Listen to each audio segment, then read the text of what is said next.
اے ایمان والو انہیں اپنا دوست نہ بناؤ، اس لیے کہ یہودی اور عیسائی آپس میں ایک دوسرے کے دوست ہیں، اتنا بھی کافی تھا۔ لیکن اللہ تبارک و تعالیٰ نے معیار ہی بدل دیا اور اتنا بڑا حکم ارشاد فرمایا۔ اس آیہ مقدسہ نے ہر چیز کو اپنے دامن میں سمیٹ کے رکھ دیا۔ یہودی اور عیسائی کو اپنا دوست نہ بناؤ، اس لیے کہ وہ آپس میں ایک دوسرے کے دوست ہیں۔ تو بات اتنی بھی کافی تھی، لیکن فرمایا اللہ تعالیٰ نے وَمَن يَتَوَلَّهُم مِّنكُمْ، جو تم میں سے انہیں اپنا دوست بنائے گا۔ تمہیں منع کر دیا ہے، ہم نے روک دیا ہے کہ دوست بنانا، اور اگر وَمَن يَتَوَلَّهُم مِّنكُمْ، جو تم میں سے، وَمَن يَتَوَلَّهُم مِّنكُمْ، جو بھی تم میں سے انہیں اپنا دوست بنائے گا فَإِنَّهُ مِنْهُمْ، تو وہ انہی میں سے ہے۔ تمہیں بتا دیا ہے کہ دوست یہودی اور عیسائی کو کبھی دوست بنانا، اور اگر بناؤ گے تو پھر تم، اور پھر جو قرآن مجید نے بات اس آیہ مقدسہ کو جو ختم فرمایا تو فرمایا ان اللہ لا یہدی القوم الظالمین، بے شک اللہ ظالموں کی قوم کو ہدایت نہیں دیتا۔ ظلم کرنے والوں کے نصیب میں ہدایت نہیں ہوتی، وہ ظلم کرتے رہتے ہیں اور انہیں سمجھایا جائے تو مانتے بھی نہیں، اس لیے کہ ہدایت ان کا نصیب نہیں ہوتی۔ میرے بھائی، دنیا میں بد نصیب ہے وہ شخص جو غلطی کرتا ہے اور پھر مانتا بھی نہیں، اور دنیا میں کم ظرف ہیں وہ لوگ، کم ظرف جو اپنے ظالم ہونے کے باوجود ظلم پر وضاحتیں پیش کرتے ہیں، اپنی غلطیوں کا اعتراف کرنے کی بجائے ان پر دلیلیں دیتے ہیں، چھوٹے ظرف کے لوگ۔ اللہ تبارک و تعالیٰ نے فرمایا یہودی اور عیسائی کو کبھی دوست نہ بنانا۔ میرے بھائیوں، میرے بزرگوں، میرے دوستوں، ہمارا دین تعصب سے پاک ہے لیکن تسلب کا حامی ہے۔ تعصب کا مطلب یہ ہوتا ہے کہ کہنا مار دو دوسرے کو، برداشت ہی نہ کرو، اور تسلب کا مطلب یہ ہوتا ہے کہ اپنے دین میں پختہ ہو جاؤ، اپنے دین میں پکے ہو جاؤ۔ اب ہم نا ہر روز نماز کی نیت باندھتے ہیں، اللہ اکبر، سورۃ فاتحہ پڑھتے ہیں، اہدنا الصراط المستقیم صراط الذین انعمت علیہم، اتنی بھی بات بڑی تھی، کافی تھی۔ اے اللہ ہمیں صراط مستقیم پہ چلا اور ان لوگوں کے رستوں پہ چلانا جن پر تو نے انعام کیا، بڑی بات تھی، مثبت بات ہو گئی، منفی بات کی ضرورت نہ تھی۔ لیکن اللہ تبارک و تعالیٰ نے فرمایا کہ جہاں تم مجھ سے یہ دعا مانگو نا کہ صراط الذین انعمت علیہم، یا اللہ ان لوگوں کے رستوں پہ چلا جن پر تو نے انعام کیا، انبیاء، صلحاء، اتقیاء، صوفیاء، اولیاء، جہاں یہ دعا مانگنی ہے نا، ساتھ ایک اور بات بھی تم نے کرنی ہے، وہ کیا ہے؟ غیر المغضوب علیہم ولا الضالین، اے اللہ ان سے ہمیں بچا جن پر تیرا غضب ہوا، ان کے رستے پہ نہ چلانا جن پہ تیرا غضب ہوا اور جو گمراہ ہو گئے۔ اب دو باتیں سمجھ میں آئیں کہ مومن کو اپنے عقیدے سے پیار کرنا ہے اور کافر کے عقیدے سے اظہار بیزاری کرنا ہے، ان کے نظریے سے، ان کے عقیدے سے نفرت کرنی ہے۔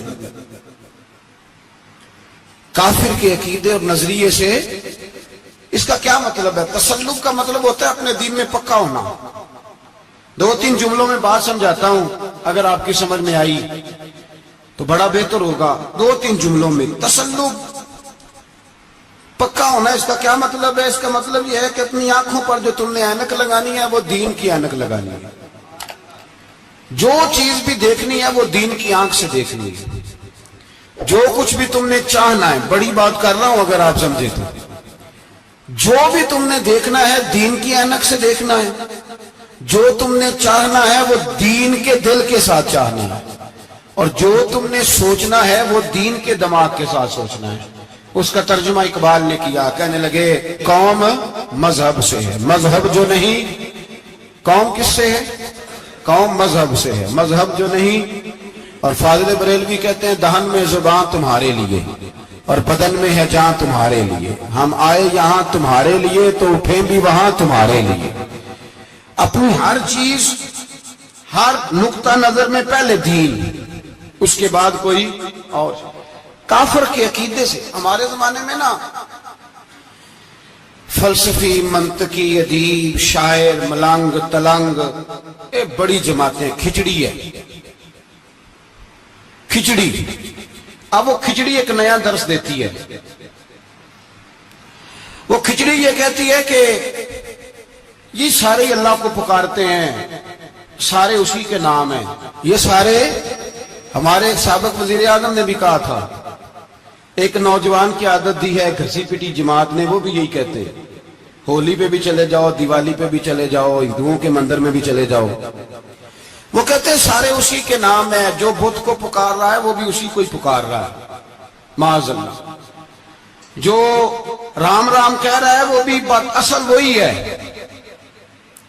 وہ بیوقوف ہو.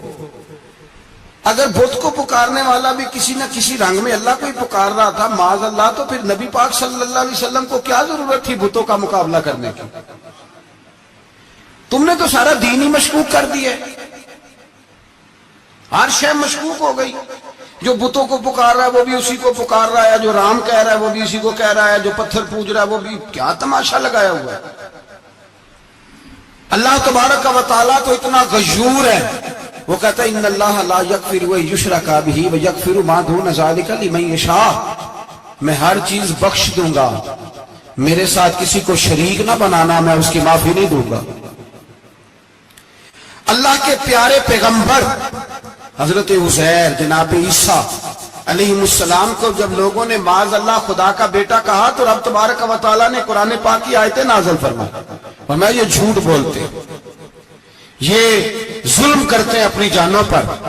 او بھائی یہ کھچڑی جو پکا رہے ہیں نا ملنگ لوگ, ادیب لوگ, سارے اسی کے نام ہیں. اس کا ایک ہی نام ہے, لا الہ الا اللہ, لا الہ الا اللہ, لا الہ الا اللہ. اس کے سوا کوئی بھی معبود ہو ہی نہیں سکتا, سوال ہی نہیں. او خدا کے بندے, یہ فلسفہ, اور پھر ہم سیانے بڑے. ہمارے دلوں میں رحمت بڑی ہے, نرمی بڑی ہے کافر کے حق میں, مشرک کے حق میں. سارے بھی اسی کو پکارتے ہیں. تو زیادہ مہربانی کرنے والا ہے یا نبی پاک زیادہ رحمت للعالمین؟ حضور نے تو فرمایا بت کے پجاری سے جہاد ہوگا تلوار کے ساتھ, پنڈت اور جوگی کاٹے جائیں گے تلوار کے ساتھ. جو اللہ تبارک و تعالیٰ کی توحید میں کسی کو شریک کرے گا مسلمان اس کے خلاف اٹھیں گے. تم کہہ رہا سارے یہ تسلب نہیں, دین کی پختگی نہیں. ہمارے ہاں لوگ مسئلہ پوچھتے ہیں, پاکستان میں جو عیسائی رہتے ہیں نا وہ غریب ہیں, پاکستان میں جو عیسائی رہتے ہیں نا وہ, اور جو امریکہ میں رہتے ہیں. پاکستان کے اندر جو لوگ ہیں نا وہ مسئلہ پوچھتے ہیں, کہتے ہیں جی عیسائیوں کے ساتھ کھانا پینا جائز ہے. میں نے کہا امریکہ میں جب رہتے ہو تب کیوں نہیں پوچھتے؟ یہاں تم مسئلہ پوچھتے ہو, پوچھتے ہیں نا لوگ عیسائیوں کے ساتھ کھانا پینا جائز ہے کہ ناجائز ہے, اور وہاں جب تمہیں ضرورت ہوتی ہے پاسپورٹ کی تو عیسائی بی بی سے نکاح کر لیتے ہو. اور پوچھو نا اپنے ملک کے سیاستدانوں سے, پوچھو ان سے کہ تمہارے بچے جو جا کے وہاں روٹیاں کھاتے ہیں تو کون سے ہوٹل ہیں جہاں بالکل جائز تمہارے لیے علیحدہ سے پکتا ہے؟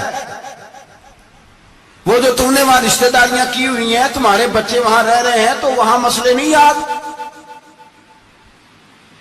اگر ایک غریب نالی صاف کرنے والا عیسائی آئے تو اس کے بارے میں فتویٰ ہے کہ اس کے ساتھ روٹی نہیں کھانی, اور ٹرمپ آ جائے تو پھر کوئی مولوی مسئلہ نہیں پوچھتا کہ اس کے ساتھ کھانا جائز ہے کہ ناجائز ہے. ہمارا وہ جو کفر کے معاملے میں اظہار بیزاری تھا, نفرت کافر کے عقیدے سے, ہم کبھی نہیں کہتے کہ عیسائیوں کے مندروں کو آگ لگا دو. کبھی جلوس لے کے گئے ہیں کہ مندر گرانا ہے؟ بولے ان کا گرجا کبھی گرایا ہے؟ ہندو کا مندر مرزئی کی عبادت کا اقلیت قرار دے دیا، ٹھیک ہے، جہاں عیسائی علیحدہ سے اپنا کام کر رہے ہیں تم بھی کرو، لیکن ہم ان کے عقیدے کے کبھی بھی حامی نہیں ہو سکتے۔ اگر کہیں کہ عیسائی بھی صحیح کہہ رہا ہے، حضرت مریم کو اللہ کی بیوی کہہ رہا ہے، جناب عیسیٰ کو اللہ کا بیٹا کہہ رہا ہے، اور تو کہے سارے اسی کے نام ہیں، تو یہ بات تیری درست، اس لیے کہ ہم تو روز کہتے ہیں قل هو اللہ احد اللہ الصمد لم یلد ولم یولد، نہ کسی کا باپ ہے نہ کسی کا بیٹا ہے، ولم یکن لہ کفوا احد، اس کا تو کوئی ہمسر ہی نہیں، اس جیسا دوسرا کوئی ہے ہی نہیں۔ تو بھائی جس عقیدے کا تو اعلان کر رہا ہے، جو آدمی تیرے عقیدے کے خلاف چل رہا ہے، اس کو تو نے صحیح کیسے کہہ دیا؟ یہ کیسے ہو؟ تو میرے بھائی اسلام یہ کہتا ہے کہ اساس، بنیاد، نظریہ، تو اپنے نظریے پہ ناز کرے گا، دوسرے کے نظریے سے اظہار بیزاری کرے گا۔ اور بھائی جاگو اور بس کر دو، جاگ جاؤ۔ اساس، بنیاد، نظریہ اصل ہے، اور اصل پر سمجھوتا ہو سکتا؟ ہو ہی نہیں سکتا۔ بخاری شریف میں ایک حدیث ہے، بات مضبوط کرنے کے لیے عرض کرتا ہوں۔ حضرت یحییٰ ایک تابعی بزرگ ہیں، وہ کہتے ہیں حضرت عبداللہ ابن عمر رضی اللہ تعالیٰ عنہ میرے پاس آئے تو میں نے ان سے کہا حضور ہمارے محلے میں ایک جماعت رہتی ہے مسلمانوں کی، وہ نمازیں بھی پڑھتے ہیں، روزے بھی رکھتے ہیں، زکوٰۃ بھی دیتے ہیں، حج بھی کرتے ہیں، بس تقدیر کو نہیں مانتے، صرف ایک چیز کے انکاری ہے، تقدیر کے۔ تو کیا حکم ہے؟ تو آپ فرمانے لگے ان سے کہہ دو کہ ہمارا تمہارا کوئی تعلق نہیں، ان سے کہہ دو ہمارا تمہارا کوئی رشتہ نہیں، ہمارا تمہارا کوئی کسی قسم کا رابطہ۔ اور فرمایا ان کو بتا دینا کہ رسول پاک کے صحابی نے فتویٰ دیا ہے جتنی مرضی نمازیں پڑھو، جتنے مرضی روزے رکھو، اور احد پہاڑ کے برابر اگر تمہارا دل کرے تو صدقے کرو، پر تمہارا کوئی عمل اللہ کی بارگاہ میں قبول نہیں جب تک تمہارا عقیدہ صحیح نہیں، جب تک تمہارا نظریہ ٹھیک نہیں، اتنی دیر تک کوئی عمل اللہ کی بارگاہ میں تمہارا قابل قبول نہیں۔ اساس پر، بنیاد پر کوئی سمجھوتا ہو سکتا؟ بنیادوں پر سمجھوتے نہیں ہوتے بھائی۔ اور ایک ہوتا ہے گناہگار، ایک ہوتا ہے غدار۔ گناہگار اور غدار میں بڑا فرق ہوتا ہے۔ ایک آدمی شراب پیتا ہے، کسی نے اس کو منع کیا تو اس نے کہا یار میری غلطی ہے، آئندہ نہیں پیوں گا، وہ گناہگار ہے۔ ایک نے کہا نہیں پینی چاہیے، وہ کافر ہے۔ ایک نماز نہیں پڑھتا، اس کو کہا پڑھ، بہانے لگاتا ہے کپڑے نہیں صحیح، رمضان سے شروع کروں گا، کوشش ہے بس، وہ گناہگار ہے۔ ایک کہتا ہے نماز پڑھنی نہیں چاہیے، وہ کافر ہے۔ ایک کے جیب میں پیسے تھے، حج کرنے نہیں گیا، بہت بڑا گناہ کیا۔ ایک کہتا ہے حج کرنا ہی نہیں چاہیے، وہ کافر ہو گیا۔ او بھائی گناہگار اور ہوتا ہے، غدار، دونوں میں فرق ہے۔ اب تو غداریاں ہو رہی ہیں، سرے عام حملے ہو رہے ہیں، حکومتوں پر پریشر ہے۔ یورپ ایک منٹ سے پہلے مرزئی کو ویزا دیتا ہے، قادیانی کو ویزا دیتا ہے۔ یہ سپر کافر ہے قادیانی اور مرزئی، اور بڑی ذمہ داری سے کہہ رہا ہوں یہ کل بھی کافر تھے، آج بھی، کل بھی کافر تھے اور آج بھی، اور قیامت تک۔ اور اگلی بات سن لو، من شکا فی کفر ہی فقد کفر، جو ان کے کفر میں شک کرے وہ بھی کافر ہے۔ سن لو یہ فتویٰ دے دینا بے شک جس کو مرضی۔ من شکا فی کفر ہی فقد کفر، جس بندے نے مرزئی کے، قادیانی کے کافر ہونے میں شک کیا وہ بندہ بھی پکا کافر ہے، پیٹا کافر ہے جس نے ان کے کافر ہونے میں۔ تو جڑے آکر سانو پتہ ہی نہیں لگا اسی کی کر بیٹھے، ان کے لیے کوئی قانون نہیں۔ وہ جس نے کہا ہے نا مرزئی اس کا قانون بدلنا ہے، اس کو ایک پرچی تیری میری بھی شامل ہے۔ ایسے نہ کہنا کہ وہ بڑے بے ایمان نکلے، کافر نکلے، تو نے بھی ٹھپا لگایا ہے، تو ساتھ ہے، تو شامل ہے۔ جب قومی اسمبلی میں یہ قرارداد پیش ہو رہی تھی تو ان کو ووٹ دینے والے ان کے گناہ میں شریک تھے، مجرم تھے، ساتھ شامل تھے، ان کو معافی نہیں ملے گی، ان کو لمبی توبہ کرنی پڑے گی اللہ کی بارگاہ میں، انہیں آنسو بہانے پڑیں گے ان کو ٹھپے لگانے کی وجہ سے۔ بچنا جایا کرو کہ حکمران برے ہیں تو ہم بڑے نیک پرہیزگار ہیں. چھپے لگانے والے ساتھ شریک ہے جرم کہتے پتہ ہی نہیں چلا. کیسے پتہ نہیں چلا؟ کیسے پتہ نہیں چلا؟ یہ تو جو مدہوش ہوتے ہیں انہیں پتہ چل جاتا ہے یہ نبی پاک کی عزت کی بات ہو رہی ہے. بندہ مدہوش ہو نا، مدہوش بے ہوش ہو مسلمان، رسول اللہ کی بات ہو تو اس کی بھی آنکھیں کھل جایا کرتی ہیں. اور تم جاگتے پڑھے لکھے اسمبلیوں میں بیٹھے مالدار، تم پتہ ہی نہیں چلا قانون بدل گیا، خبر ہی نہیں ہوئی. یہ دھوکہ کسی اور کو دینا. ہم تمہارے ان دھوکوں میں آنے والے کسی اور کو سنانا کہانیاں، ہمیں نہیں سمجھ آتی تمہاری کہانیاں. کہتے غلطی ہو گئی، بھول گئے. اور وزیر اعلیٰ صاحب کہتے ہیں اس کو نکال دینا چاہیے. کس نے نکالنا ہے نا تماشا؟ کہتے ہیں اس کو نکال دینا چاہیے جس نے اس قانون میں. تو کس نے نکالنا ہے؟ حکومت تو آپ کی ہے، تو کون نکالے گا؟ شرم کرو، مر جاؤ ڈوب کے. یہ تمہارا طریقہ ہے؟ جرم کرتے اور جرم کرتے کہتے ہو نہیں نکال دینا. کون نکالے گا؟ نکالو، پتہ چلے تمہارا. امیر ملت پیر جماعت علی شاہ صاحب محدث علی پوری رحمت اللہ علیہ، پیر صاحب فرماتے ہیں جب پاکستان بن رہا تھا تو ہم نبی پاک صلی اللہ علیہ وسلم کی عظمتیں بیان کیا کرتے تھے.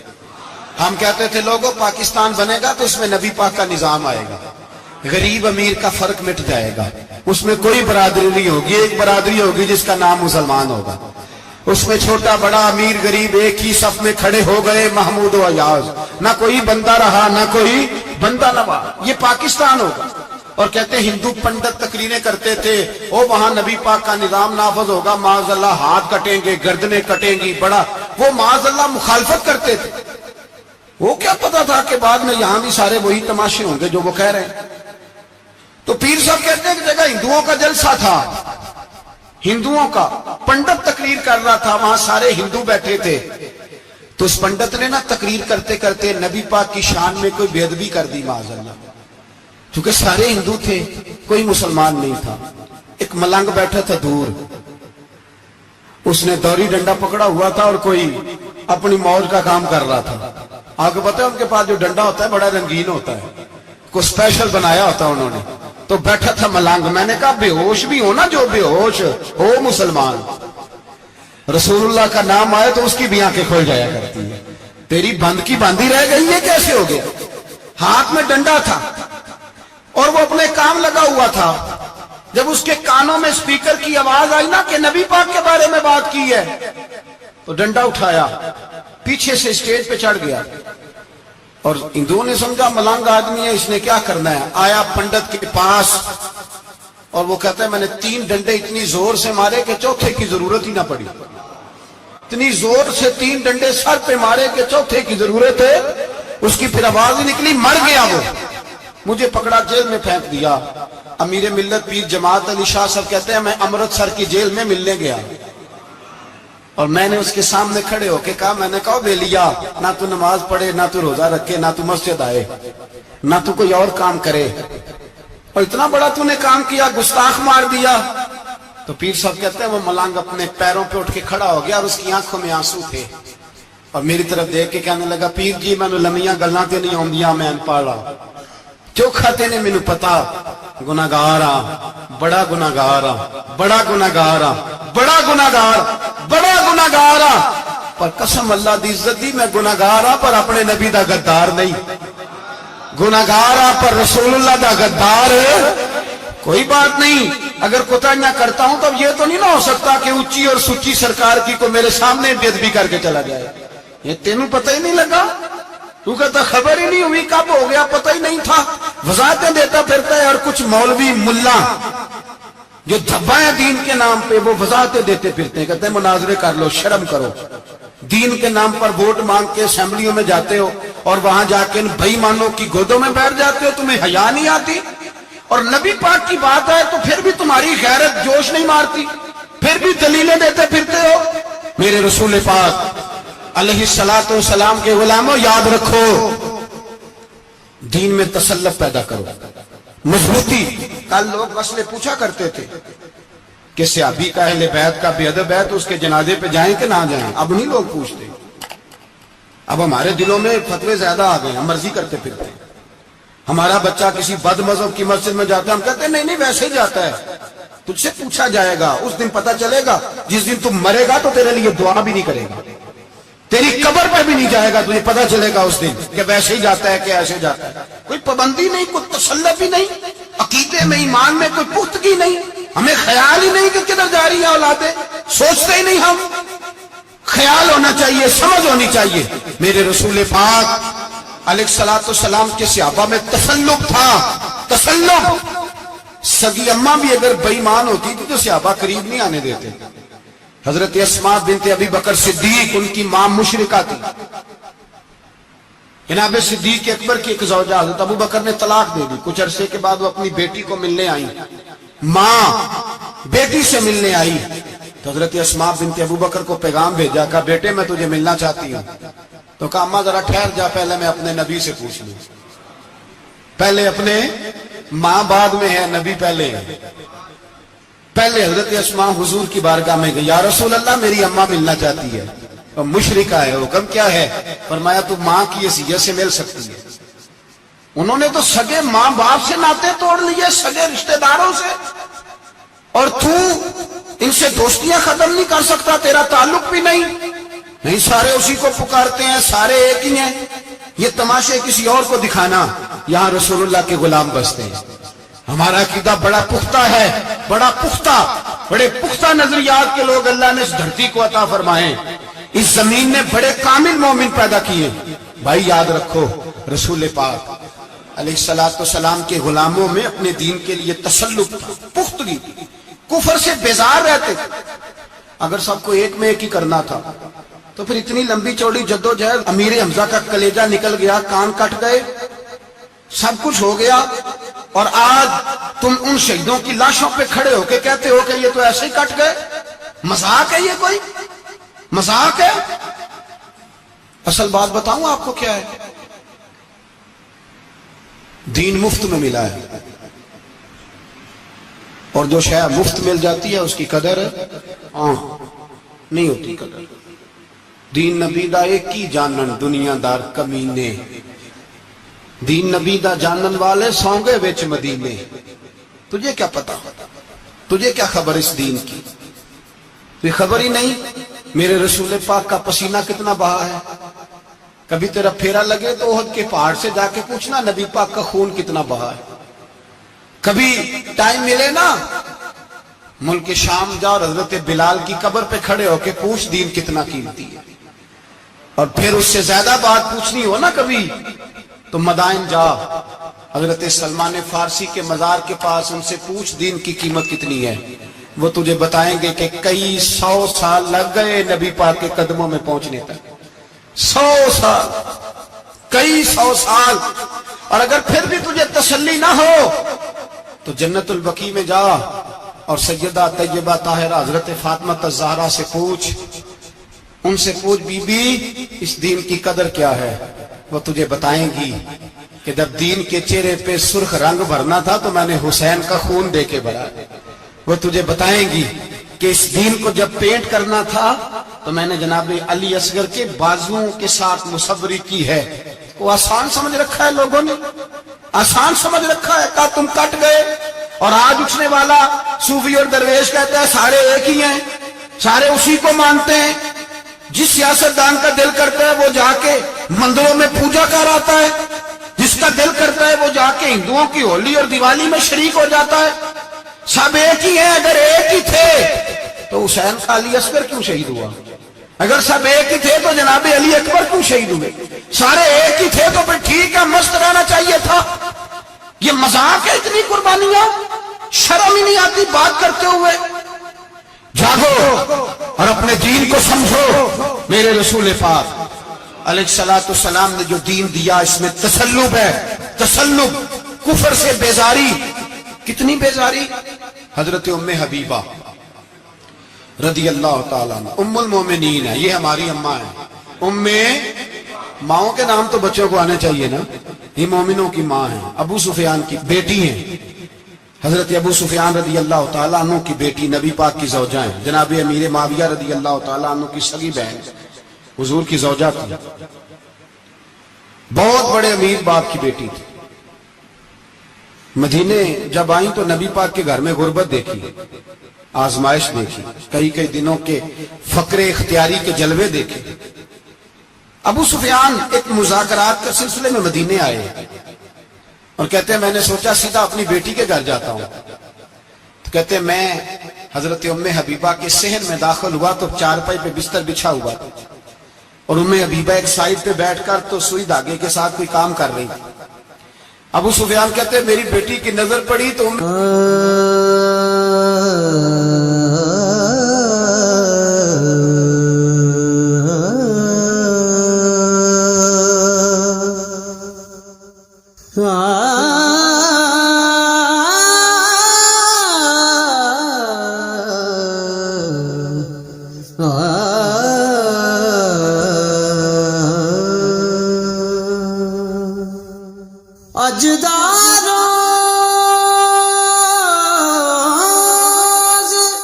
حبیبہ جلدی سے اٹھی، اٹھ کے بستر جو چارپائی پہ بچھا ہوا تھا وہ بستر اٹھایا، لپیٹا، اندر لے گئی۔ بعد میں باہر آئی تو میں نے بیٹی کے سر پہ ہاتھ رکھا، میں نے کہا بیٹی میں سمجھ گیا ہوں، بستر پہ میری نظر پڑی ہے، لگتا ہے کئی سال پرانا، پیبند بھی لگے ہوئے، تو اس لیے اندر رکھا ہی ہے کہ پرانے بستر پہ باپ کو بٹھاؤں گی، اس لیے رکھا ہی ہے۔ تو بیٹی امیر گھر سے آئے تو غریب گھر میں اس کی شکایتیں ختم نہیں ہوتی، پر دین کے ساتھ تسلط ام المومنین کا، پختگی اور کفر سے بیزاری، کہنے لگی ابا جی ابھی آپ کافر ہیں نا، تو آپ کی سوچ ابھی بدلی نہیں، میں اس لیے نہیں بستر اندر رکھ کے آئی کہ آپ کے قابل نہیں تھا، میں تو اس لیے رکھا ہوں کہ وہ میرے نبی کا پاک بستر ہے اور آپ ناپاک ہیں، وہ پاک بستر ہے۔ انما المشرکون نجس، مشرک ناپاک ہوتا ہے، باپ ہونا علیحدہ بات ہے، لیکن میرے دل میں باپ کی قدر بعد میں ہے میرے دل میں، اور رسول اللہ کے بستر کی قدر پہلے ہے، رسول اللہ کی نہیں، رسول اللہ کے بستر کی قدر ہے کہ باپ بیٹھ نہ جائے۔ اتنی نفرت مشرک سے، اتنا اظہار، وہ باپ بھی ہو تو اتنی نفرت، لوگوں نے پیچے ڈالے ہوئے ہیں پیار کے، محبت کی پینگیں چڑھا رہے ہیں، اور سارے یہ کہ سب صحیح ہے، اور ہمارے دلوں میں نرمی، ہمارا اپنا جوان باہر جاتا ہے، وہ یہ نہیں دیکھتا کہ میں جس سے شادی کرنے لگا ہوں نیشنلٹی زیادہ ضروری ہے کہ ایمان، پیسے زیادہ ضروری کہ ایمان، دین زیادہ ضروری کہ دولت۔ عجیب تماشا ہے، بیچتے پھرتے ہیں، فار سیل کر دیا مذہب کو، تسلط بھی نہیں، وہ خیال ہی نہیں، توجہ ہی نہیں ہماری۔ میرے رسول پاک علیہ السلام کے صحابہ جو چٹان تھے دین کے معاملے میں، اپنا پیارا بھی سامنے آتا تھا تو کافر سمجھ کے قتل کر دیتے، اس لیے کہ وہ سمجھتے تھے قوم مذہب سے ہے، مذہب جو نہیں تم بھی نہیں، اگر دین نہیں رہے گا تو کوئی شے باقی نہیں رہے۔ یاد رکھو اگر دین نہیں رہے گا، میرے حبیب پاک علیہ السلام کے غلاموں کا یہ حال تھا۔ احد کے اندر افواہ پھیل گئی کہ حضور شہید ہو گئے، حضرت انس بن مالک کے چچا تھے انس بن نضر رضی اللہ تعالیٰ، جب افواہ پھیلی نا حضور شہید ہو گئے تو جناب انس بن نضر اٹھے، تلوار پکڑی، صحابہ سے کہنے لگے یہاں کیوں بیٹھے ہو؟ کہا حضور شہید ہو گئے، ہم کیا کریں؟ فرمایا حضور شہید ہو گئے تو ہم زندہ رہ کے کیا کریں گے؟ یہاں کیوں بیٹھے ہو؟ ہمارا جینا بھی مصطفیٰ کے لیے، مرنا بھی مصطفیٰ کے لیے، اگر حضور علیہ السلام وصال کر گئے تو اٹھو، ان بے ایمانوں سے لڑتے ہیں جنہوں نے مصطفیٰ کو شہید کیا ہے، اٹھو۔ حضرت انس بن نضر میدان میں نکلے، اس طرح لڑے کہ صحابہ کہتے ہیں نہ زخموں کی پرواہ، تیر برستے رہے پرواہ کوئی نہیں، تلواریں چلتی رہی پرواہ کوئی نہیں، ان کے وجود پر نیزوں کے زخم آتے رہے پرواہ کوئی نہیں۔ حضرت انس بن نضر اتنا لڑے کہ شہید ہو گئے، اور جب شہادت کے بعد ان کی لاش دیکھی تو 80 زخم نظر آئے، تلواروں کے، نیزوں کے 80 زخم۔ حضور کے لیے ان لوگوں نے جانیں دے دی، پرواہ نہیں کی۔ یہاں اس مسئلے کو ہمارے ہاں لوگ سمجھتے ہی نہیں۔ ختم نبوت کا مسئلہ بڑا حساس مسئلہ ہے۔ ما کان محمد ابا احد من رجالکم ولکن رسول اللہ وخاتم النبیین۔ ہم ختم بھی پڑھے نہ کسی کا تو اس میں بھی ختم نبوت والی آیت پڑھتے ہیں، اس لیے کہ یہ بنیادی مسئلہ ہے۔ ہم لوگوں کو بتاتے ہیں کہ جو مرنے والا گیا ہے نا دنیا سے، وہ نبی پاک کی ختم نبوت کا اعلان کرتا ہوا گیا ہے۔ ہم لوگوں کو یہ بات بتلاتے ہیں، میرے حبیب پاک علیہ السلام کی 150 کے قریب حدیثیں ہیں کہ میں آخری نبی ہوں، میرے بعد کوئی نبی نہیں ہے۔ 150 کے قریب حدیثوں میں حضور نے ارشاد فرمایا، جگہ جگہ محبوب پاک نے وضاحت فرمائی کہ میں آخری نبی ہوں، میرے بعد کوئی نبی ہو سکتا وضاحت۔ اور ہمارے علماء نے لکھا ہے جو دعویٰ کرے کہ میں نبی ہوں، اور جس بندے نے اس سے یہ کہا کہ چل کوئی دلیل دکھا، وہ بھی کافر ہو گیا، وہ بھی کافر۔ کیوں تو نے یہ سوال کیا؟ یہ حساس نوعیت کا مسئلہ ہے۔ میرے رسول پاک علیہ السلام کے غلاموں نے ایک پیغام دیا ہے ہمیں، اس پیغام کو یاد رکھنا۔ حضرت سعد بن ربیع رضی اللہ تعالیٰ عنہ کو احد کے میدان میں اتنے زخم لگے کہ اٹھا نہیں جاتا۔ نبی پاک صلی اللہ علیہ وسلم نے فرمایا جاؤ کہ میرے سعد بن ربیع کا پتہ کرو وہ کہاں ہے۔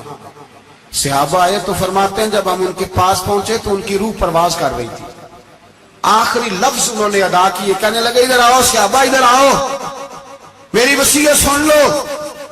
ہم قریب گئے، ہم نے کہا شاید بچوں کے بارے میں، اولاد کے بارے میں، گھر کے بارے میں کوئی وصیت کریں گے۔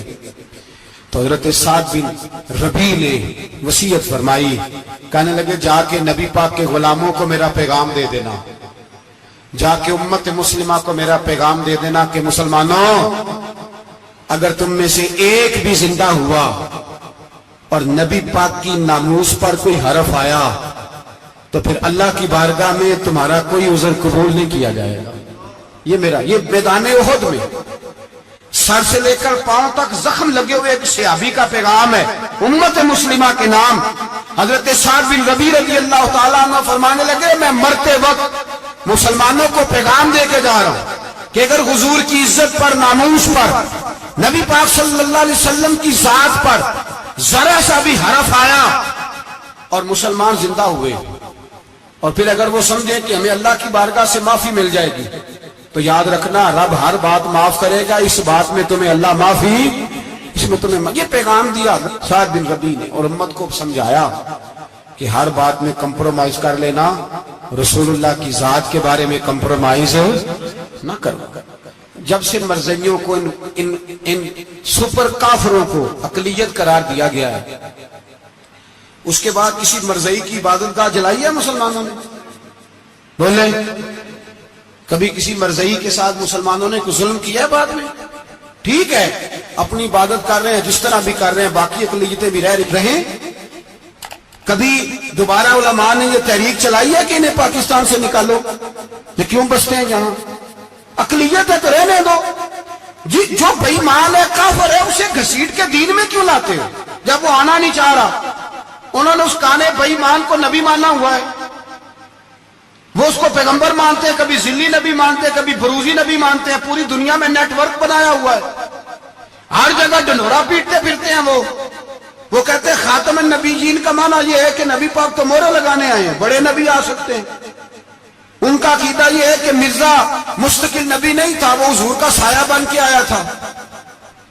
وہ معاذ اللہ جس نبی کا اللہ پاک نے ظاہری حیات میں سایہ نہیں بنایا، یہ کانا سایہ بنے گا نبی پاک کا؟ اس بے ایمان کو وہ اپنا پیشوا مانتے ہیں۔ چلو چھوڑو، جو کافر کو اپنا پیشوا مانے وہ بندہ صحیح ہوتا ہے؟ چلو نبی نام ہی مانے، پیشوا مانے، وہ صحیح ہوتا ہے؟ اتنے پکے بے ایمانوں اور کافروں کو تم لوگوں نے گنجائش دینے کے لیے صرف مغربی یہ جو بنانا چاہتے ہیں نا، یہ اپنے اوپر سے لیبل اتارنا چاہتے ہیں کہ نہیں جی نہیں، ہم تو سب کو لے کے، وہ تو کئی دفعہ کہہ چکے ہیں نہیں، سارے اسی کو پکارتے ہیں۔ نہ، سارے اسی کو نہیں پکارتے، اس کو اگر صحیح پکارتے ہیں تو مسلمان پکارتے ہیں، باقی اس کو صحیح پکارتے کہ جھوٹ بولتے ہیں، ملاوٹ کرتے ہیں، شرک کرتے ہیں، کفر کرتے ہیں، اور اللہ کی بارگاہ میں کفر و شرک کی کوئی معافی۔ یہ دنیا کو بتانا چاہتے ہیں نہیں جی نہیں، ہم بڑے نرم ہیں، ہم بڑے ایسے ہیں۔ ہم کوئی نرم نہیں، کوئی نرم نہیں، ہم نرم ہیں رحماء بینہم۔ لیکن اگر عقیدوں کو چھیڑو گے، رسول اللہ کی عزت اور ناموس اور ختم نبوت کو چھیڑو گے، تو اقبال کہتے ہیں ہم بڑے نرم ہیں، اتنے نرم ہیں جیسے ریشم ہوتا ہے، ہو ہلکا یاراں تو بریشم کی طرح نرم، اور رزم حق و باطل ہو تو فولاد ہے مومن۔ پھر ہم نرم نہیں، پھر ہمارے اندر بڑی سختی ہے، بڑی سختی۔ حضرت ابوبکر صدیق سب سے زیادہ نرم تھے، پر ختم نبوت کا معاملہ آیا تو سب سے زیادہ سخت حضرت ابوبکر صدیق ثابت ہوئے، سب سے زیادہ۔ ہم بڑے سخت ہیں، بڑے سخت۔ چیک نہ کیا کرو مسلمانوں کے ایمان۔ ٹٹولا نہ کرو. میری آپ سے بھی اپیل ہے کہ ایسے ہی کو بندہ اگر آپ کے گھر آ جائے نا اور آ کے کہے میں فلاں صاحب ہوں، تو روب میں نہ آیا کرو. اس سے پہلے پوچھا کرو یوں تو سید بھی ہو، مرزا بھی ہو، افغان بھی ہو، تم سبھی کچھ ہو، بتاؤ کہ مسلمان بھی ہو. بس کر دیں، اب بس کر دیں. ان لوگوں کے ہاتھ مضبوط کر دیں جو ہاتھ بڑھاتے ہیں تو نبی پاک کی ختم نبوت پہ ہی ڈال لیتے ہیں. ان کے ہاتھ مضبوط کرنے بند کرو، بند کرو ان ظالموں کے ہاتھ مضبوط کرنے. حضور آخری نبی ہے. بولیے نبی پاک، سارے بولیے حضور. حضور کے بعد جو کسی اور کو نبی مانے وہ کل بھی کافر تھا، آج بھی، قیامت تک وہ.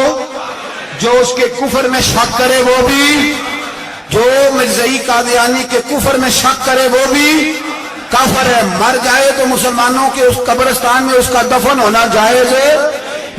ایک میری طرح کا دیندار تھا جو چہرے کا تو نیک تھا، اندر پتہ نہیں کیا کچھ تھا. ایک طوائف گزر رہی تھی، اس نے اس کو تبلیغ کر دی. کہنے لگا بس کر دے، سیانی بن جا. تو کسی دانشور میں لکھا ہے اس نے بڑا سخت جواب دیا اس عورت نے. کہنے لگی بابا میں تو جو ہوں وہ نظر بھی آ رہی ہوں، تو بتا جو تو نظر آتا ہے وہ تو ہے کہ نہیں.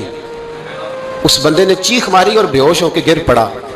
تو لوگوں نے کہا بابا آج کسی صوفی کا کلام سنا ہے جو بے ہوش ہو گیا؟ تو اس نے کہا نہیں، آج طوائف کی بات سنی ہے، طوائف کی. اور وہ عجیب بات کر گئی ہے. وہ کہہ گئی ہے میں تو جو ہوں میں نظر آ رہی ہوں، تو بھی تو بتانا، تو بتانا کہ تو دستار امامت پہنتا ہے.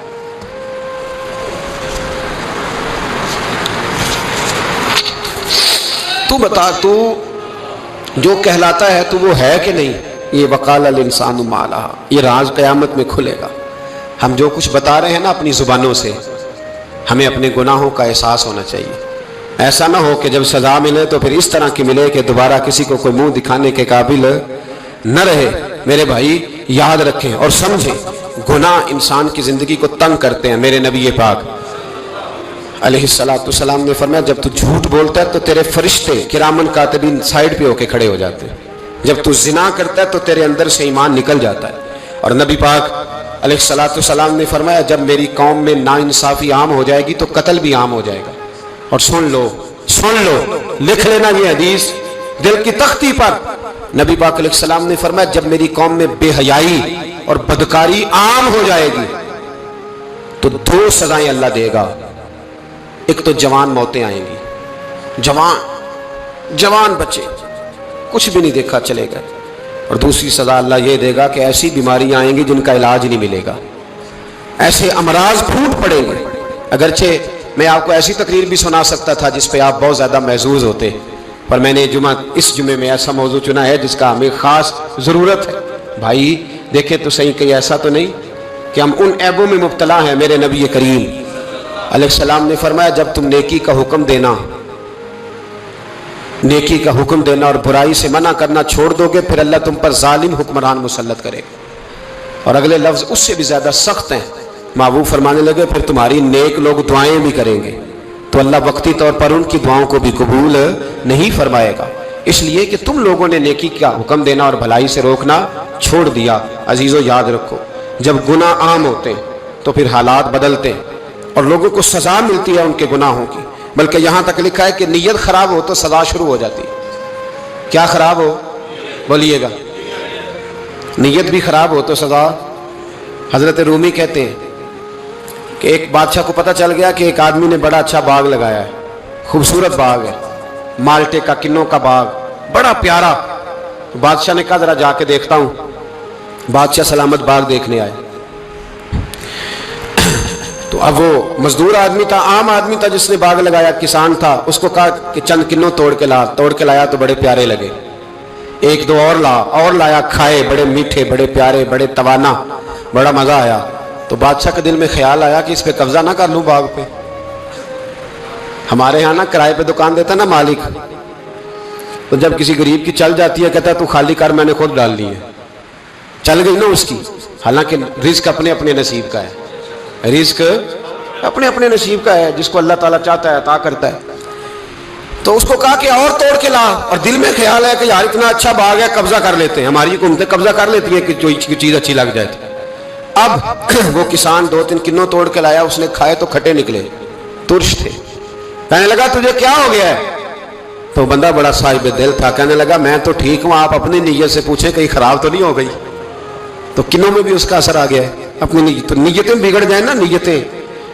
اب ایک بات کہنے لگا ہوں، غور سے سننا، جب تک 2 بھائی اکٹھے کاروبار کرتے ہیں نیت ہوتی ہے کہ ہمارا گھر چلے گا، تب تک اللہ برکت دیتا ہے، اور جب اپنی اپنی جیبیں سمیٹنے لگ جاتے ہیں نا کہ یہ میرا 5000 ہے، آج میں گیا تھا اگرائی کرنے، یہ میرا 10,000 ہے، آج میں نے محنت زیادہ کی، جب وہ ٹٹولنے لگتے ہیں پھر اس دکان سے بھی برکت اٹھ جاتی ہے، پھر وہاں سے بھی برکت چلی جاتی ہے۔ فَإِنَّ لَهُ مَعِيشَةً ضَنْكَ، فرمایا جب تو میں منہ پھیر لیتا ہے پھر تیری زندگی اللہ تنگ کر دیتا ہے، پھر وہاں سے بھی برکت، خوبصورتی، اثر اٹھ جاتا ہے۔ ایک سنار نے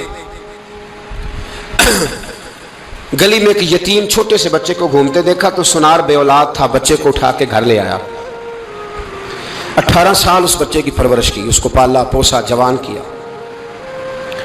سنار کے پاس وہ دکان پہ چلا جاتا، وہ کئی دفعہ دکان پہ رہتا، کئی دفعہ گھر میں رہتا، ایک دفعہ وہ دکان پہ تھا، بچہ گھر تھا، 18 سال کا جوان، اس کی بیوی اکیلی تھی، وہ جس نے ماں بن کے پالا تھا اس نے اسی پہ حملہ کر دیا، اس کا بازو بری نیت سے تھاما، بیوی چیخی، تھوڑی دیر گزری تو وہ نوجوان پیروں میں بیٹھ گیا، کہنے لگا اماں پتہ نہیں مجھے کیا ہوا۔ شام کو سنار آیا، بیوی چیخنے لگی، چلانے لگی، کہنے لگی آج عجیب بات ہوئی، جس کو میں نے جگر کا خون دے دے کے پالا اسی نے گندی نظر ڈالی۔ سنار محو حیرت ہے، بیوی کا خیال تھا کہ لٹھ اٹھائے گا، ڈنڈا اٹھائے گا، نوجوان کو مارے گا، لیکن وہ رونے لگ گیا۔ اس نے کہا آج اس نے میرا بازو تھاما ہے، جانے کیا کیا ہے، پریشان ہونے لگ گیا، سجدے میں گر گیا، کہا تو بتاتا کیوں نہیں؟ تو وہ سنار کہنے لگا اس کی غلطی نہیں، 18 سال کے بعد آج مجھ پر بھی شیطان سوار ہوا تھا۔ ایک عورت آئی تھی، وہ اپنے بازوؤں میں چوڑیاں پہننا چاہتی تھی، تو میں نے بھی گندی نظر سے ہاتھ ڈالا تھا، رب کریم نے مجھے فوراً اس کی سزا دی۔ جن کے گھروں میں بیٹیاں ہوتی ہیں ان کی نظریں گندی نہیں ہوتی، جو بیٹیوں کے باپ ہوتے ہیں، جو بہنوں کے بھائی ہوتے ہیں، ان کی نظریں گندی۔ اور اگر تو ٹیلی فون کرتا ہے، تو کسی عورت کے ساتھ تعلق رکھتا ہے، تو یہ بات لکھ لے، امام فخر الدین رازی 1، علامہ اسماعیل حقی 2، ملا جلال الدین رومی 3، امام خازن 4، امام جلال الدین سیوطی 5 حدیث کے استاد اور محدث لکھتے ہیں کہ اگر تو کسی پر گندی نظر ڈالے گا تو تیرا گھر بچ سکتا، یاد رکھ نہیں بچے گا، اس لیے کہ تیری نظر کسی کی بیٹی کو بیٹی سمجھ، تاکہ تیری بچی کا پردہ قائم رہے، کسی کی بہن کو، یہ کیا بات ہوئی کہ تو جتنا مرضی گند معاشرے میں پھیلاتا رہے تیرا گھر بچا رہے، یہ کیسے ہو سکتا ہے؟ فَإِنَّ لَهُ مَعِيشَةً ضَنْكَ، اللہ فرماتا ہے زندگی تنگ ہو جائے گی تیرے لیے مشکل، تو ڈھونڈتا پھرے گا کہ میں مرنے کو جگہ تلاش کروں۔ سچی توبہ کرے، کھری توبہ کرے، یہ گناہ انسان کو مجبور کر دیتے ہیں۔ حضرت عبداللہ بن مبارک رحمۃ اللہ تعالی علیہ، ان کے سینکڑوں شاگرد تھے، ایک شاگرد کے انتقال کا وقت آیا تو گھر گئے ملنے، آپ کہتے ہیں میں نے زور لگا لیا پر اس کی زبان پر کلمہ جاری نہیں ہوا، میں اسے کہتا کلمہ پڑھ پر اس کی زبان پر جاری، اللہ اکبر، بہت بڑی نعمت ہے، دعا فرمائیں اللہ ایمان کی موت عطا فرمائے، ایمان کی موت دے اللہ کریم، ایمان کی موت دے۔ ایسے بھی لوگ دیکھے ہیں، مسجد نبوی ہے، رسول اللہ کا شہر ہے، سر سجدے میں ہے، روح پرواز کر گئی، روح پر کتنا نصیبوں والا ہے، کتنا نصیبوں والا ہے کہ مسجد نبوی میں سر سجدے میں رکھا ہے، اور اللہ تبارک و تعالیٰ نے محبوب کے قدموں میں موت عطا فرمائی۔ تو حضرت عبداللہ بن مبارک کہتے ہیں میں نے اس کو کہا کلمہ پڑھ، تو اس کی زبان پہ جاری نہیں ہوتا، میں بار بار کہتا تو وہ منت کرتا، کہتا حضور میں کوشش کرتا ہوں جاری نہیں ہوتا۔ فرماتے میں پریشان ہو کے اٹھا، ابھی میں دروازے پہ پہنچا تھا، اس نے چیخ ماری اور روح پرواز کر گئی، بچے رونے لگے، بیوی رونے لگی، تو میں نے اس کی بیوی سے کہا کہ یہ جرم کیا کرتا تھا، اتنا بڑا پاپی پہ کلمہ جاری نہیں ہوا۔ اس کی زوجہ کہنے لگی حضرت جی 2 گناہ تھے اس کے، ایک تو یہ شراب کا عادی تھا، روکتی تھی باز نہیں آتا تھا، اور دوسری بات یہ کہ یہ اپنی اماں کا نافرمان تھا، وہ 2 گلیاں چھوڑ کے رہتی ہے، یہ کبھی ملنے نہیں گیا تھا، اس بوڑھی کا کلیجہ اس کی طرف سے بڑی تکلیف میں تھا۔ تو حضرت عبداللہ بن مبارک کہنے لگے جا تو بھی دعا کر، اس کی ماں کو بھی کہہ دعا کرے کہ یہاں تو یہ کلمہ نہیں اسے نصیب ہوا، اللہ کرے اللہ آخرت کی منزلیں اس کی بہتر فرما دے۔ میرے بھائی ایسے گناہ حضرت مالک بن دینار نے توبہ کی انہوں نے۔ کس طرح؟ فرماتے میں نشے کا عادی تھا، کسی نے مجھے کہا کہ بطور دوائی شراب پی لو تو میں نے پی لی، نشے کا عادی تھا، شراب پیتا تھا۔ اللہ تعالیٰ نے بڑی منتوں اور کوششوں کے بعد، منتوں کے بعد ایک بیٹی عطا فرمائی، وہ بھی 2.5-3 سال کی ہوئی تو پردہ کر گئی۔ کہتے میں اس کی قبر پہ بیٹھ کے گھنٹوں روتا، شراب کا عادی تھا۔ ایک دن سویا تو خواب دیکھتا ہوں کہ میرے پیچھے ایک بڑا سانپ لگ گیا، اور سانپ جب منہ کھولتا ہے تو انگارہ نکلتا ہے۔ میں پھر دعا کرتا ہوں اللہ ہمیں معاف فرمائے، اللہ ہم سے درگزر۔ میں کچھ قبرستانوں میں جاتا ہوں تو میں سانپ بچھو پھرتے ہوئے دیکھتا ہوں، تو ڈر آتا ہے کہ ہم یہاں آنے والے ہیں۔ یہ لوگ کہہ رہے ہیں کہ تمہاری تیاری ہے، کسی وقت بھی اعلان ہو جائے گا کہ چلو بھائی چلو فلاں صاحب کا جنازہ ہے، اٹھو۔ لوگ کہتے ہیں جلدی کرو، اور ایک کونے میں ایک شخص یہ بھی کہتا ہے کہ دیگ بھی رکھ لو، مہمان بڑے جمع ہو گئے۔ اور ایک کونے میں لوگ یہ بھی کہتے ہیں کہ برف ٹھنڈی لے آؤ، لوگوں نے پانی بھی پینا۔ پہلے اعلان ہوتا ہے کہ فلاں فوت ہو گیا، پھر اعلان ہوتا ہے جنازے کا ٹائم ہو گیا، پھر اعلان ہوتا ہے جنازہ اٹھایا جائے گا، اور پھر بات ختم ہو جاتی ہے۔ پھر کل من علیہ فان، پھر کوئی نہیں پوچھنے آتا، ختم ہو گئے، قصہ ہی ختم ہو گیا، ان لوگوں کی کہانی مٹ گئی، ختم ہو گئے، بڑے بڑے قد کلا، کوئی پوچھنے والا نہیں۔ موت کا راج ہے موت کا راج، موت راج کرتی ہے بس، اور کسی کا راج نہیں، وہ راج کرتی ہے، جدھر جاتی ہے اسی کا راج ہے، راج کر رہی ہے۔ تو حضرت مالک بن دینار کہتے ہیں قبرستان میں میں نے دیکھا، میں خواب دیکھتا ہوں بڑا اژدہا، اس کے منہ کے اندر آگ میرا پیچھا کر رہا ہے۔ کہتے ہیں میں خواب دیکھ رہا ہوں، میں دوڑا، لیکن وہ اژدہا جب میں دوڑا تو میرے آگے آ کے کھڑا ہو گیا۔ میں مشرق کو دوڑا تو وہاں بھی آ گیا، مغرب کو دوڑا تو وہاں بھی آ گیا۔ جناب مالک بن دینار کہتے ہیں ایک بوڑھا شخص کمزور مجھے بچانے آیا، پر اس اژدہا نے پھونک ماری تو وہ بوڑھا آدمی دور جا گرا۔ کہتے میں چیختا تھا، چلاتا تھا، ایک پہاڑی پہ میں بھاگا گیا تو وہاں مجھے میری بیٹی ملی، مجھے فوت ہو گئی۔ وہ اس اژدہے کے آگے اس نے یوں ہاتھ کیا تو اژدہا پیچھے بھاگ گیا۔ میں نے بیٹی کو گود میں اٹھایا، میں نے کہا بیٹی یہ کون تھا؟ کہنے لگی ابا یہ تیرا برا عمل تھا، یہ تیرا برا عمل تھا، یہ تجھے کھا جاتا اگر میں نہ ہوتی۔ تو کہا یہ بوڑھا جو مجھے بچانے آیا یہ کون تھا؟ کہا یہ تیرا اچھا عمل تھا، پر کمزور بڑا تھا، تھوڑا تھا، یہ تیرے برے عمل کا مقابلہ کرنے کی ہمت نہیں رکھتا تھا۔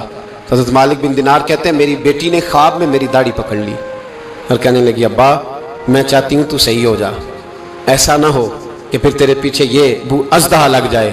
حضرت مالک بن دینار کہتے ہیں جب میں سو کے اٹھا تو میری داڑھی آنسوؤں سے بھری ہوئی تھی، پھر اس کے بعد میں نے توبہ کی، اس طرح کی توبہ کی کہ پھر میں نے کوشش کی کہ دوبارہ میں اپنے رب کی نافرمانی نہ کروں۔ حضرت عبداللہ ابن عباس فرماتے تھے جو دنیا میں ہنس ہنس کے گناہ کرتے ہیں نا، ہنس ہنس کے جھوٹ ہنس ہنس کے بولتے ہیں، ہنس ہنس کے لوگوں کی غیبت کرتے ہیں، فرمایا یہ جو تمہیں ہنس ہنس کے گناہ کرتے نظر آتے ہیں ان کا رونا قیامت میں دیکھا نہیں جائے گا، ان کے آنسو قیامت میں دیکھے نہیں جائے۔ جو ہنس ہنس کے گناہ کرتے یہ روئیں گے، فَلْيَضْحَكُوا قَلِيلًا وَلْيَبْكُوا كَثِيرًا، رب فرماتا ہے زیادہ رویا کرو کم ہنسا کرو۔ نبی پاک علیہ السلام روتے تو صحابہ کہتے حضور آپ اتنا کیوں روتے ہیں؟ تو محبوب فرماتے جو میں جانتا ہوں وہ تم نہیں جانتے۔ بھائیو قبروں میں اکیلے جانا ہے، کبھی غور کرنا، اکیلے کوئی بندہ ساتھ حساب دینے نہیں جائے گا۔ اماں بڑا پیار کرتی ہے لیکن قبر میں کبھی کوئی ماں بھی ساتھ دفن نہیں ہوتی، اپنا اپنا حساب دینا، مشکل وقت ہے، حساب کر لینا چاہیے، تیاری کر کے رکھنی چاہیے۔ گناہ اگر یہاں ہماری زندگی کو تنگ کریں گے تو وہاں بھی ہمارے لیے مشکلات پیدا کریں۔ نبی کریم علیہ السلام نے فرمایا ہے کہ اللہ بڑا مہربان ہے، اللہ بڑا کریم ہے، اللہ بڑا ستار ہے، اور یاد رکھو جب کوئی اس کی ریٹ کو چیلنج کرے، جب کوئی اس کے قانون کو توڑے، جب کوئی اللہ کی اعلانیہ نافرمانی کرے، پھر رب کریم کی غیرت کو، اس کے عدل کو جوش آتا ہے، توبہ کرے سچی، مسجد کی حاضری دیں پابندی کے ساتھ۔ میری آپ سے ہمیشہ یہ گزارش رہتی ہے کہ مسجد کی حاضری پابندی سے دیں۔ میں اپیل کرتا ہوں داڑھی رکھ لیں، یہ میرے نبی کا طریقہ ہے صلی اللہ تعالی علیہ۔ واپس آ جائیں، ہماری بقا نہ ہمارے دین میں ہے، کوئی نہیں ہمیں رکھے گا، کوئی نہیں رکھے گا۔ کوئی نہیں. مجھے میرا ایک دوست رات بتا رہا تھا کہ سعودی عرب میں ایک شخص نے 30 سال محنت کی, تو جب وہ مرا ہے وہیں اس کے گھر میں فون کیا تو اس کے گھر والوں نے کہا جناب آپ کو مشکل ہوگی ڈیڈ باڈی بھیجنے میں, وہیں دفن کر دیں. ہاں اگر اس کا کوئی پیسہ ہے تو وہ ذرا اکاؤنٹ میں بھیج دیں, بچیوں کو ضرورت ہے. او بھائی تو اکیلا جائے گا, تیرے لیے مشکل ہو جائے. اپنے بھی ساتھ یقین کریں, بچے دعائیں کرانے آتے ہیں, کہتے ہیں حضرت جی دعا کریں اللہ اماں کی سختی معاف کر دے. اس کا مطلب کیا ہے کہ اماں اب جائے, اب ہمارا نمبر آئے. بچے تو انتظار کر رہے ہیں کہ ابا جائے اور گدی پہ ہمارا نمبر آئے. تیاری ہے, اکیلے جانا ہے, اکیلے سخت سا مرحلہ ہے, اکیلے سارا کچھ فیس کرنا ہے. آج توبہ کریں, وہاں کے کیڑے یہاں رہ کے ماریں, اپنے ساتھ ظلم نہ کریں. ہم اس قابل نہیں کہ وہاں جا کے مقابلہ کر سکیں. بچیں, اپنے آپ کو محفوظ کریں, بچائیں. حساب اپنا اپنا دینا ہے. کسی باپ نے اگر اپنے بچوں کو حرام کھلایا تو بچے تو نہیں کہہ رہے تھے نا کہ حرام لے کے آ, تو باپ نے حساب دینا ہے, والد نے. لہٰذا مہربانی فرمائیں, اپنے اوپر رحم کھائیں, اپنے آپ کو سنواریں. آج جمعۃ الوداع ہے, توبہ کریں, اللہ کے نیک بندوں کی صحبت میں بیٹھا کریں, اچھی باتیں سنا کریں تاکہ دل نرم رہے. ان جگہوں سے بچیں جو گناہ کی طرف لے کے جاتی, ظلم سے, زیادتی سے, جبر سے بچیں. اپنے آپ کو اپنے رب کریم کی بارگاہ میں جھکا دیں. ہمارا کہیں اور گزارا نہیں, کوئی نہیں ہمیں پوچھے گا. اقبال رو پڑے آخری عمر میں, رو پڑے اور اللہ کی بارگاہ میں عرض کرنے لگے نہ جہاں میں کہیں بھی امان ملی, جو امان ملی تو کہاں ملی, میرے جرم خانہ خراب تیرے عفو بندہ نواز میں. پناہ صرف اللہ رسول کی بارگاہ میں, باقی کوئی پناہ دینے کو تیار نہیں ہے. آج ہمارے بہت سارے نوجوانوں کو پتہ نہیں کہ اس کسی بادشاہ کی قبر بھی ہے, بہت بڑا مقبرہ بنا, بڑی سیرگاہ بنی ہے, پر کوئی جاتا نہیں. چند قدم راوی کراس کر کے دیکھ لو, داتا علی اجمیری لیٹے ہوئے. ایک دن کے لیے بھی چھوٹی سی اسمبلی کے ممبر بھی نہیں بنے. میراں نہ امیراں دے دیوے بلدے نہیں صدا فقیراں دے. نہ وہ والی حکومت کرو جس کے بعد تمہاری فاتحہ بھی کوئی نہ پڑھے.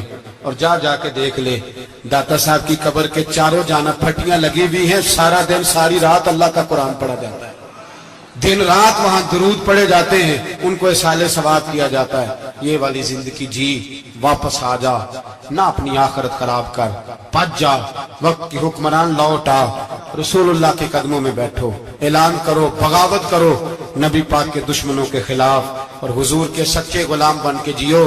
اگر سچے غلام بنو گے تو حضرت عمر بن عبدالعزیز کی طرح تمہارے تذکرے ممبروں پہ رہیں گے, اور اگر غداری کرو گے, غداری, تو یزید کی طرح تمہاری اپنی اولادیں بھی تمہارا نام نہیں لیں گی, اپنی اولادیں بھی تمہارے تذکرے چھوڑ جائیں گی. یاد رکھنا اللہ کی لاٹھی بڑی بے آواز ہے, کل من علیہ فان, فنا کر دیتا ہے ہر چیز کو. دعا ہے اللہ ہمیں سمجھنے کی توفیق عطا